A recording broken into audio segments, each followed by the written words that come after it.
I wanted to create an opportunity where people could come and share their stories. And when we open up our hearts, we allow others to help carry our loads, while we in return help carry theirs. And the more we share our stories, the braver and the stronger we become. Hi, I'm Alicia Bonner, your host of Extraordinary People I Know. Today, I'm talking to Kai Bowe. She is one of the very few African-American executive producers in unscripted television. Recently, she was one of the executive producers of the Leo Remini documentary series, Scientology and the Aftermath. Kai is a firm believer in manifesting the life you want. So she followed her heart and she returned to her love of writing. Hi, Kai. Hi, Alicia. Thank you so much for coming. I'm so excited to talk to you today. I've been following your career for a while. We met about 20 years ago, maybe at UCLA. I remember you walking into my apartment and one of your friends was there and you just left an impression on me. Your energy was infectious. There was so much poise and beauty. And I just want everyone to know your story today. So I want to start back at UCLA. What did you study there? And what was your experience like there?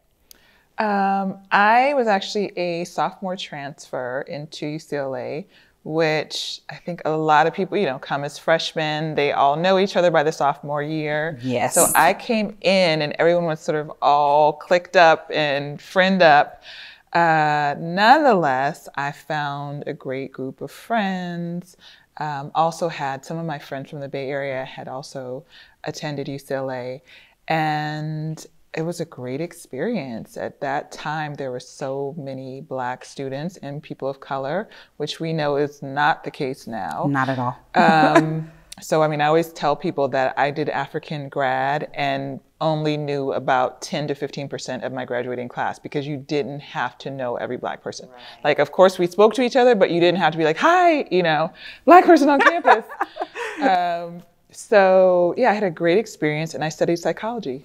Okay. And where did you go from there? From there, I applied to grad schools. I wanted to go to law school and I had chosen the DC area and ended up going to Howard University School of Law. Okay. And why did you choose Howard out of all the law schools?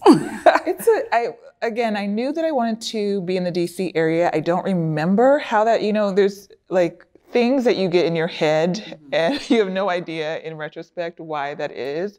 But I knew I wanted to be in DC. I applied to Georgetown, I applied to Howard. Georgetown did not accept me. They're lost. And Howard, meanwhile, was courting me. It's like the story of life or relationships where it's like the person you have your eye on is like, doesn't give you the time of day and someone else is like, hey, please. So Howard was just great. They were like, this is a school for you. You should just come visit us. I was like, okay. And I always tell that when I went to visit, there was a really attractive, tall, handsome Black man that they were like, we'll have him take you around and show you the school. And I was like, how do they know my type? Like, dang. He's a friend of mine, exactly. Friend of mine to this day, but I did have a good feeling there. Like I just had a warm feeling and I was like, okay, let me try this out. And one of the best decisions I've ever made in my life was just to go to Howard Law. Nice. Okay, so at what point did you decide that you didn't want to practice law? I always tell a story that somewhere in the middle of my second year, so law school is 3 years, and somewhere in the middle, I was really enjoying my education. I was doing well, but I started doing a book called The Artist's Way, which was written by Julia Cameron, who is Martin Scorsese's ex-wife. And she has these exercises in this book, and she says, what would you do if money was no object? What would you do if you could do anything right now? And she forces you to really look at what your passions are. And when I was doing the exercises, every single time I would write, I would be a writer, or it was something entertainment related. And it was so obvious that I was like, I can't be a lawyer. You know, I can't go into entertainment law and get 10% of someone else's dream when clearly I'm a creative person and I want to fulfill my dreams. Right. Okay. And when do you think you developed that love for writing? Was it at an early age? And take me back to your childhood. What was that like? So as it pertains to writing, my mom used to read poems before Malcolm X would do his speeches because they were part of Malcolm X's charter organization once he left the Nation of Islam. And so I think it was kind of sort of in my bones to be a writer. My mom loved books. She always read to us throughout our childhood. And then she also decided that we weren't going to have a television in our house. So that led to a lot more reading on my part. My brother was like, okay, I'll go play. But I just stayed and I just read more. And I remember really loving it. I remember reading, you know, books by Toni Morrison and different people who just really inspired me. And I even before I knew that I wanted to be a writer, I just recall thinking that I want to make people feel the way these people are making me feel when I read these books. So you decided to become a writer instead of pursuing law. You moved back to Los Angeles. Was that your first? And where did you begin your career? Once I knew that I wanted to be a writer, I knew I had to head back to Los Angeles. I had previously had a background in entertainment because growing up, my sister was an assistant director. I started working on films when I was about 16 years old, starting with being an intern on Do the Right Thing, and then would move up the ranks to being a second assistant director for Girl 6. But generally, I would just work on films during the summer. So when I came back to LA, even though I was doing something very different, which was being a screenwriter, I wasn't as intimidated as someone might be. But I started from the ground up. Like I literally was writing a spec screenplay, which just means like you're writing a script, nobody's paying for it, nobody asked for it, you're just writing your little heart out, hoping that someone cares. And then from there, I would just temp so that I would be a temp receptionist or a temp assistant so that I could do work that wasn't difficult and that would give me an excuse to write all day. So I did that for a year straight, finished my first screenplay, and that screenplay, I mean, you know, it didn't get sold, but it actually did really well. It got me a number of fellowships, and I talk about mistakes I've made. I turned down an offer for an option by Jim Stern, he and his brother owned the Chicago Bulls at that time. And I turned down an option, but it gave me confidence. John Sally, who was an NBA player that we all know, wanted to produce it as soon as he read it. And so it made me feel like, okay, I took this huge risk. No one really understands why I would like rack up all the student loan debt. Right. And yet I knew I had talent, and that was affirmed, thankfully. Yes, your work was quality, and it caught some eyes. So who were your influences? I think my influences really started at home. My mom was someone who was really educated and continued to educate herself throughout my childhood. She was world-traveled.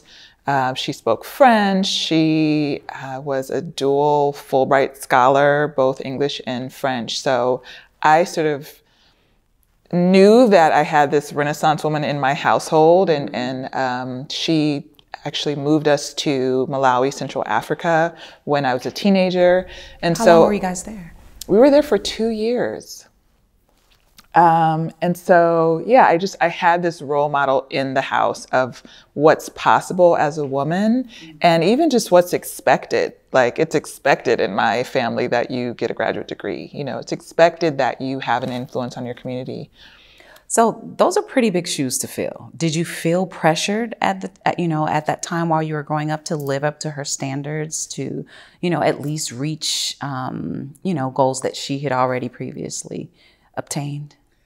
I never remember feeling pressured. I think I was very ambitious myself, and I liked the idea of degrees. I liked the idea of letters behind my name. I was obsessed with having a doctorate degree. So I don't think as much pressure as coming from a family that had accomplished a lot. I did know it was expected of me, but I also knew that it was just in me. Like there was no excuse. So you just adapted that mentality, and that's just what you were, born into. Exactly. That's what you're expected to do. Which, we know that it really has an impact who your family is and who you're surrounded by. Like, what's your normal? Because for me, I remember having a friend, she said, I don't know if I'm going to go to college. And I was thinking, like, how is that even a question? An option. And she was able to financially, but she just didn't know if that was a choice for her. And I was like, I never even thought of like the idea of not going to college and not getting as much education as I could. Okay. I always ask this question to all my guests. What would you tell your younger self? So there's a two-part. What would you tell your younger self? And what would you tell a person entering into this field? What advice would you give them? Now, I've listened to you in the past, and your twist is a little different from others, because totality, or being well, in its totality, is, mental health, emotional health, as well as spiritual health. So what's your advice? I'm glad you reminded me of that. I would say to my younger self, first of all, I guess I would say, and I'm still saying this to my older self, like, it's all going to be okay. I think if you're true to yourself and you're true to your feelings, and you don't deny how you feel about things, which I've always been very emotive, and I've also been very conscious of that, life will always show you what's right. Like, if you wake up in the morning and you have a feeling in the pit of your stomach and you're like, I'm not happy, that's real. You're not happy. You have to make a change. It doesn't mean that you can make it that morning. You may have to still go to work. Right. You may still be in the relationship, whatever it is, but it's like, you're not happy. And so that is a communication, that I've learned is from my spirit and from my true self. So I would say it will be okay. And it'll even be great if you follow your heart and you follow what feels right. It's all going to work out.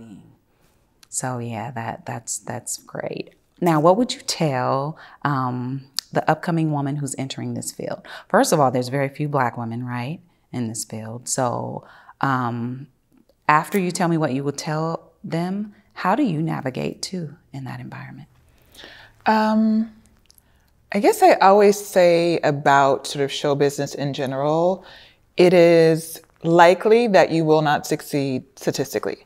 I mean, I remember in law school, they were like, look to your left, look to the right. One of you is not going to be here. And it's like, okay, that's 1 out of 3. That's pretty good. Like, our odds are like, there's a 1 in a million chance that, you will succeed in entertainment. That should not be a discouraging statistic, but you should be aware of that. Like, if you go to dental school, you'll probably be able to drill some teeth. Right. If you go to med school, hopefully, and you do fairly well, you'll be able to be a physician. Yeah. But you can go to USC, you can go to AFI, you can get a really great education in entertainment. You can have great contacts and still not reach a level of success that will allow you to, to sustain yourself or to pay your bills. So I think that even though entertainment is marketed as like everyone has it in them, no, that's not true. You should decide and know that it's something that you really are passionate about, that you first have an actual talent. You're willing to work hard to develop that talent, and you're willing to put in at least 10 years without seeing your name anywhere before, you expect some results. And if you can't do that, and if you don't have that innate talent, it's probably not for you because it's so much of a grind, and it requires such hard work and discipline, that go for something that is more statistically sound. Okay, so life for me is about balance. It's about balancing what you want, as well as making time for friends, making time for family. And since early on you were extremely focused on your career, how have you now incorporated, I know you found love. Am I supposed to talk about that? You can say that, yeah. Okay. You've recently found love. And then what are your family plans from here on out? I would kind of dance around it a little bit. I've been loving people for years. Okay. I'm currently in a relationship that I love. I would love to have children. I don't know if it's in the cards for me, and that's just being honest. One of the things that I'm happy to share is that my focus has always been, as you mentioned, my career. Mm-hmm. And it wasn't so money driven or anything. It was just really my passion, my passion as an artist, my passion as a writer, as a producer. And I just sort of took for granted that once I focused, like once I found the right person, I would then have a family. And I didn't know what I feel like I'm learning now, which is that family and relationship have to be focused on almost in the same way that career does. And I think that it's really difficult for a lot of women to balance focusing on both. Yes. If they happen to find the person that they love early, maybe it works easier, but it's a difficult thing because I look at what I've accomplished. A lot of what I've accomplished is because I've been able to be completely selfish. I have spent hours and hours and hours of time doing spiritual work. I've spent days on end just watching films and, mastering my craft, and no one bothering me, no one needing anything from me. I don't have to cook for anyone, like just nothing in the realm of being, a wife or a mom. And that has made all the difference in the world for my career. At the same time, now that I'm in my sort of middle 40s, I thought everything would kind of come together when I was ready, and it doesn't quite work like that. Or sometimes it doesn't. And so I would really recommend to women, that we see a lot of people sort of perpetuating the idea that like, you can have kids well into your 40s, and that is statistically possible, but you also don't know a lot of the stories. A lot of people don't share how long that they were on a 10-year fertility journey, or that they did freeze eggs. A lot of celebrities, freeze eggs, they get surrogates. They have all types of resources that a lot of women don't have. Right. And so if you look to Janet Jackson at 50, you'd all respect to her. You don't know if that's her baby. You don't right, know, we don't know the details. Anything. Right. So don't just think I can have a baby at 50, And I think more importantly, and this goes back to what I would have told my younger self, I think at around 35, I would have just stopped down for a moment and said, okay, if I want to have children, if I want to have a family, and I want to have, a marriage, then I would start, looking at my fertility. I would start getting it tested, seeing where I was. I would start just that clock going of either freezing eggs, so I had more choices if I knew that my career was demanding, or even freezing embryos with someone who I could have a child with, and these are expensive. These are not things that you can do just lightly, but I would have invested more reproductively, so that I wouldn't end up in a situation like me and a lot of friends and peers where we now are at a great place in our career where we really could provide and we really could be, a little less selfish, but we're like wondering if it's possible physically. Right. And that's a constant battle or a constant conversation that a lot of us women have. Do you put family first and put your career, on the back burner, and how you finding that balance is, what needs to be done, because you're absolutely correct. People who have access to certain things can put it off and have children, later. But the majority of us, need to focus on it, the importance of it a little earlier. Okay, Kai, so I want to end by asking you, what are some of your daily practices? What is your belief system? And what do you think that you practice every day that has led you to where you are today, that keeps you focused, that keeps you motivated? I think that's a great question, because I do think that has such an impact on just potential career success and joy in general. Mm-hmm. So there's a few things that are my bedrock. I do Vipassana meditation, which is a traditional Buddhist meditation. I'm supposed to do an hour in the morning and an hour at night. Oh. Now, it is an ongoing, maybe over multiple lifetimes process, but I do try to get in at least an hour of meditation. I also start my day off with something positive. I'm someone, I have, sort of OCD, very active mind, and not like real, like diagnosable OCD, but just like very detail-oriented producer mind. And so as soon as I wake up, my mind could just be going. And what I've learned to do is to immediately feed it with something positive. Now we have YouTube, you can get access to everything. Yes. So sometimes it's Abraham Hicks, sometimes it's Joel Olson. It could be a variety of different things, but feed my brain with something that gets me in the right place. Throughout the day, it's just really important to me to be as joyful as possible. Like, I am a true hedonist. I believe that joy feels good. And that comes from Abraham Hicks as well, that good feels good. And so throughout the day, I try to bring good to other people. I know that as an executive producer, as a showrunner, it's my job to sort of set the tone and the vibration. Yeah, create the positive environment. Exactly. Like, I may be going through something, but that's not anyone else's business. It's really my job to show up, full of energy, full of love, full of optimism. And I do whatever I have to do to get to that place, or sometimes fake it, so that I'm uplifting people. And of course, it has an impact on me.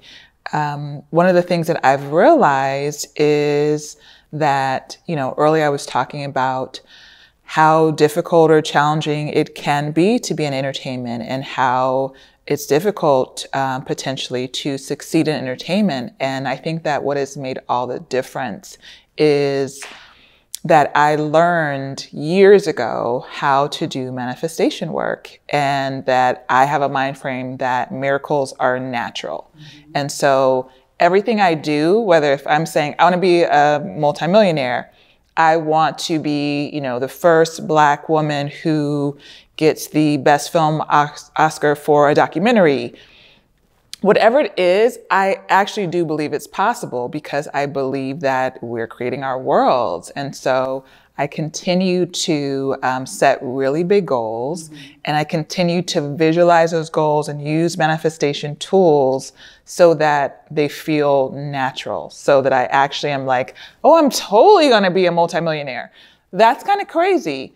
Like, why should, why logically should, the girl from East Oakland, who just decided to, go into the film industry, become a multimillionaire, yes. Because I know how to manifest. So this has such an impact on my life. Mm-hmm. I love it. On your approach to life. And it's really true. We create our own life. We have that control, and, we can walk into environments where the energy isn't, as positive as we would like it, and we can change it. You can affect it by what you put out, and what you believe. And then you can bring that, into your life. I totally agree with you on that. Now, you mentioned something that made me think of one last thing I'd like to leave with. You were nominated this year, right? Actually, I'm trying to think. This year, Leah Remini's Scientology and the Aftermath was nominated for a PGA award. A couple years ago, LA Burning, which is a documentary about the LA riots, was nominated for an Emmy that I helped produce. So yeah, starting to get some acknowledgement, which is always great. You know, I won a few trophies just because I think that's nice.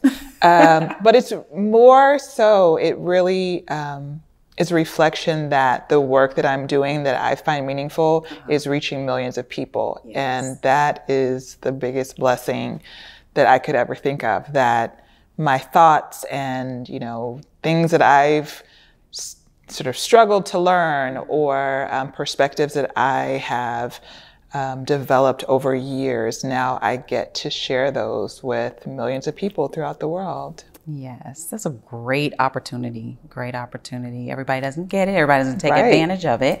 But I love that you're doing that. I love that you were able to kind of find your niche early in life, and that you knew what it was, and you had tried some other things, but you went back to what you loved. And you're doing well now. You are writing and affecting change and affecting us.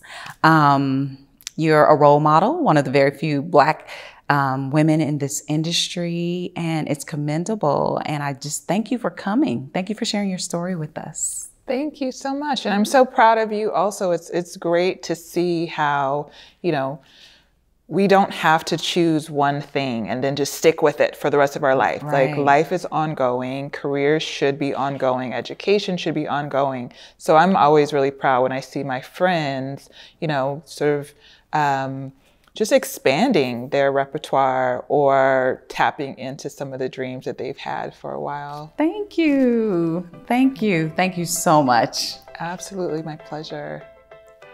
Thank you so much for tuning in. I hope you were inspired by Kai's story.